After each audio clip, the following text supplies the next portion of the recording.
Hello student, स्वागत है आप सभी का एक बार फिर से हमारे इस ऑफिशियल यूट्यूब चैनल में जिसका नाम है एसोल सॉल्यूशन। मैं चंदन कुमार हाजिर हूँ आप सभी के सामने अपनी एक और नई वीडियो के साथ। सो गाइस, आज की इस नई वीडियो में हम बात करेंगे उन सभी स्टूडेंट्स के लिए जो एमपीएस कोर्स के स्टूडेंट्स हैं और उन सभी के पास में MPSE 001 का सब्जेक्ट है। तो आज की नई वीडियो उन सभी स्टूडेंट्स के लिए मोस्ट इंपॉर्टेंट रहने वाली है।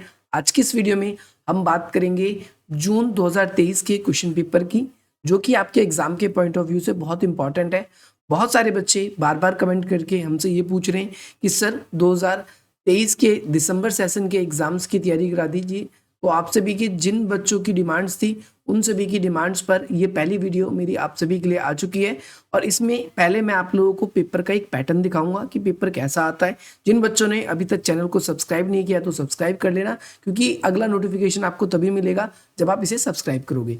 तो यहाँ पर ये जो बुक के नाम है, हम बात करें भारत और विश्व, इंग्लिश में बात करें तो इंडिया एंड वर्ल्ड। तो यहाँ पर सबसे पहले इंपॉर्टेंट दो इंस्ट्रक्शन है आप सभी के लिए कि आपका पेपर जो होगा वो 2 घंटे का होगा। सेकेंड ईयर के बच्चे, केवल 50 नंबर का पेपर होता है। एक 8 सब्जेक्ट होते हैं, 400 में से नंबर मिलेंगे।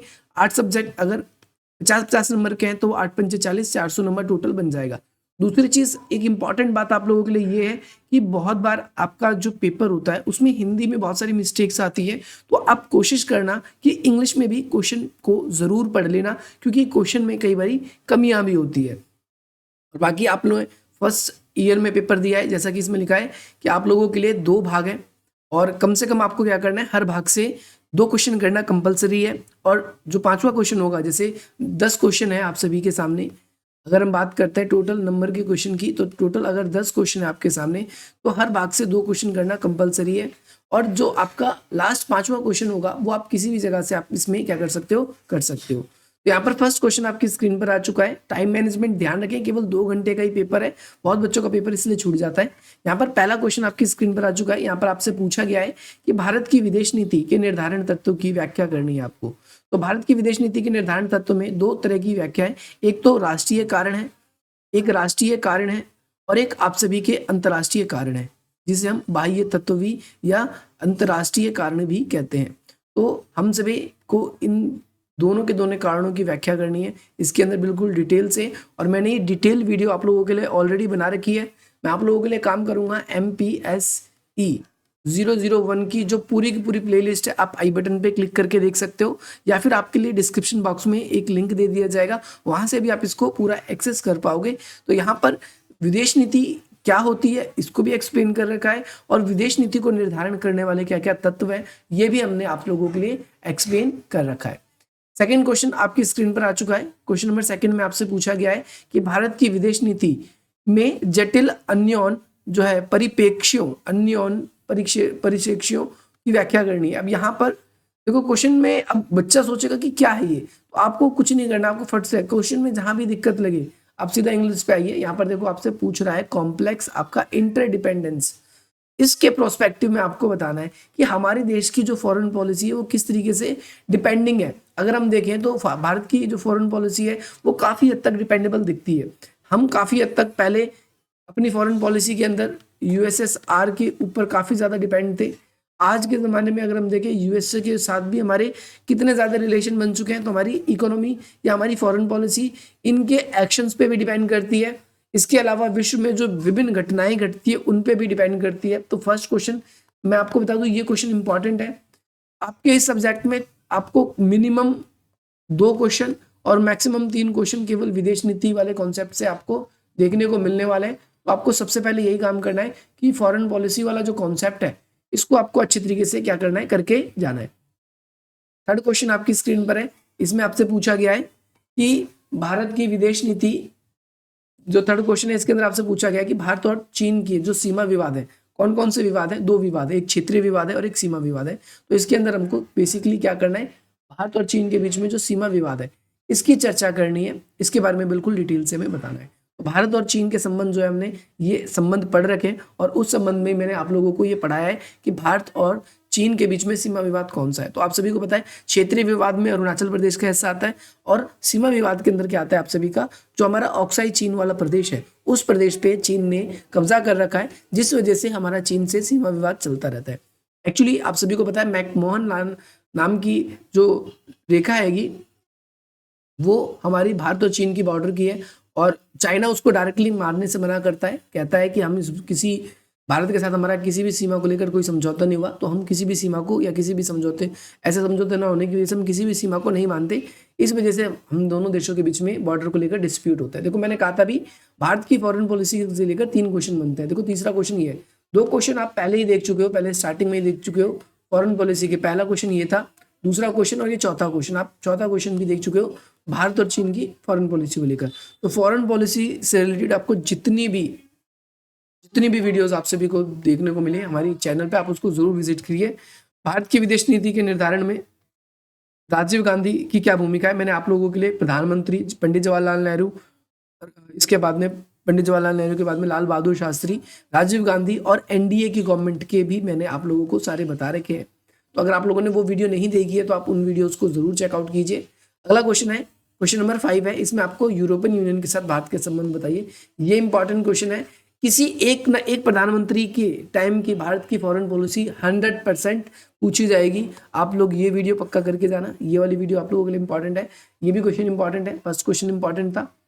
तो भारत और चीन के रिलेशन के साथ साथ आपको भारत अमेरिका के रिलेशन, भारत रूस के रिलेशन, भारत और यूरोपियन यूनियन के रिलेशन, भारत और जो अफ्रीका के देशों के रिलेशन है, आपको ये क्वेश्चन भी आपको पक्का पक्का करके जानेंगे। क्योंकि इंपॉर्टेंट क्वेश्चन की वीडियो है, अलग से बनाएगी आप लोगों के लिए, और यहाँ पर हम पेपर को डिस्कस कर रहे हैं, पेपर कैसा आता है, ताकि आप जल्दी जल्दी इसको देख लें, आपका ज्यादा समय हम खराब नहीं करेंगे। अगला क्वेश्चन है सार्क।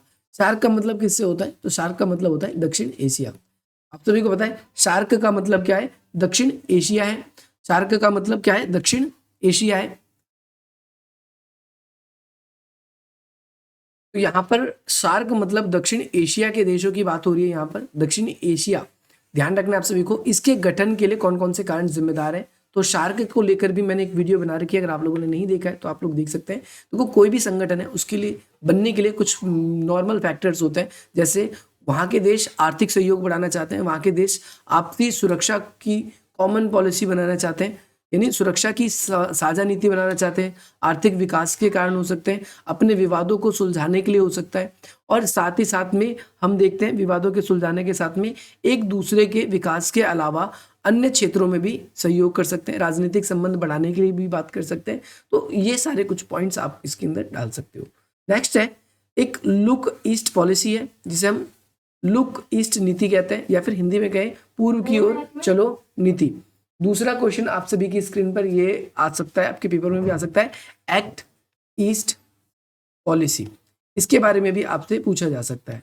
तो दोनों डिफरेंट है। लुक ईस्ट पॉलिसी की बात करें तो ये मनमोहन सिंह के द्वारा, जब वो हमारे फाइनेंस मिनिस्टर थे उस टाइम पे उन्होंने चलाई थी, और मोदी सरकार के आने के बाद में हम देखते हैं वो चेंज हो गई, और उन्होंने कहा कि केवल लुक ईस्ट पॉलिसी से काम नहीं चलेगा, केवल उनकी तरफ देखने से काम नहीं चलेगा, हमें अपनी रणनीति को क्या करना पड़ेगा, बदलना पड़ेगा। तो यहाँ पर हम देखते हैं कि जो आसियान की कंट्रीज हैं उन देशों के साथ हमारे रिलेशन किस प्रकार से सुधर रहे हैं, या हमारे उन देशों के साथ जब संबंध अच्छे होंगे तो उसका क्या प्रभाव पड़ेगा, इसके बारे में यहाँ पर हमको इस वाले क्वेश्चन के अंदर एक्सप्लेन करना है। तो ये क्वेश्चन भी इंपॉर्टेंट है।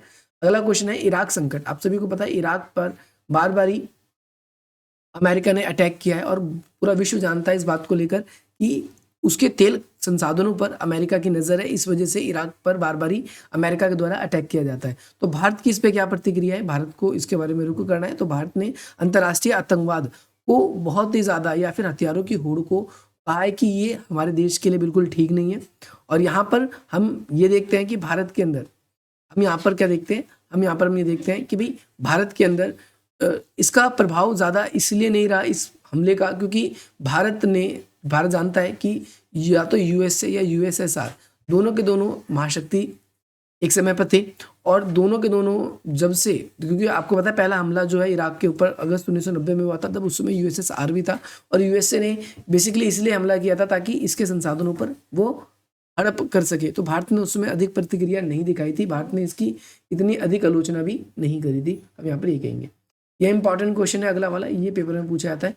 संयुक्त राष्ट्र संघ में भारत की क्या भूमिका है, इसके बारे में आपको लोगों को बताना है। तो संयुक्त राष्ट्र संघ में भारत की भूमिका हमें बिल्कुल दिखती है। तो यहाँ पर बात करें संयुक्त राष्ट्र संघ के अंदर, तो भारत सुरक्षा परिषद के अस्थायी सदस्यों में कई बार रह चुका है। एक ये इंपॉर्टेंट है आप लोगों के लिए। भारत हमेशा मानवाधिकारों की सुरक्षा की बात करता है, आतंकवाद का विरोध की बात करता है। भारत हमेशा विश्व स्तर पर सहयोग की बात करता है। भारत हमेशा जो परमाणु हथियार हैं उनकी रोक की बात करता है, पर्यावरण सुरक्षा की बात करता है। तो भारत हमेशा संयुक्त राष्ट्र संघ के अंदर अपने सहयोग की बात करता है, ये आप लोगों को याद रखना है। नेक्स्ट क्वेश्चन है आप लोगों के लिए, जिसके अंदर आपको क्या करनी है, टिप्पणी करनी है अंतर्राष्ट्रीय आतंकवाद को लेकर। ये वीडियो हमने आप लोगों के लिए बना दी है। पोखरण सेकंड वाली है, ये वाली वीडियो भी हमने आप लोगों के लिए बना रखी है, जिसमें हमने भारत के परमाणु परीक्षण के बारे में बताया है। तो ये सारे के सारे क्वेश्चन आप सभी के लिए इंपॉर्टेंट है। इसमें से ये अंतर्राष्ट्रीय आतंकवाद ये इंपॉर्टेंट है, कई बार इस पे भी बड़ा क्वेश्चन आ जाता है। और ये जैसे शॉर्ट नोट में आप देख रहे हो सिंपली लिखा आएगा। प्लेलिस्ट के अंदर ये सारी की सारी वीडियोस आप लोगों को देखने को मिल जाएगी। अगर आप लोगों ने नहीं देखा है तो आप उसको ज़रूर देखिए, अधिक से अधिक वीडियो तक शेयर कीजिए और चैनल को सब्सक्राइब कीजिए। बाकी अगर आप लोग अभी तक टेलीग्राम पे नहीं जुड़े हैं तो जुड़ सकते हैं, उसका जो लिंक है वो आपको डिस्क्रिप्शन बॉक्स में मिल जाएगा। हमारे साथ व्हाट्सएप पे कनेक्ट होना चाहते हैं तो ये नंबर आपकी स्क्रीन पर शो हो रहा है, आप यहाँ से भी हमसे व्हाट्सएप पे कनेक्ट हो सकते हैं। बाकी मिलते हैं हम आप सभी से अपनी अगली वीडियो में। जय हिंद, जय भारत।